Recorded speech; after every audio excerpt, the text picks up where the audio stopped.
గజ్వేల్ పంచాయతీ గాంధీ భవన్ కు చేరింది. క్రమశిక్షణ కమిటీ చైర్మన్ మల్లు రవికి గజ్వేల్ కాంగ్రెస్ నేతలు ఫిర్యాదు చేశారు. గజ్వేల్ ఇన్ఛార్జ్ నర్సారెడ్డిపై క్రమశిక్షణ చర్యలు తీసుకోవాలని డిమాండ్ చేశారు పార్టీ నాయకులు.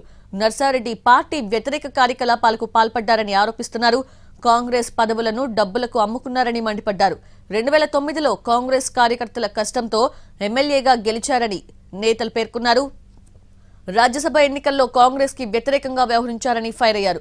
2014లో టీఆర్ఎస్ తో కుమ్మక్కై కాంగ్రెస్ కి నష్టం చేశారని కంప్లైంట్లో పేర్కొన్నారు. కాంగ్రెస్ ప్రజా ప్రతినిధులను టీఆర్ఎస్ లోకి పంపించారని విమర్శలు గుప్పించారు.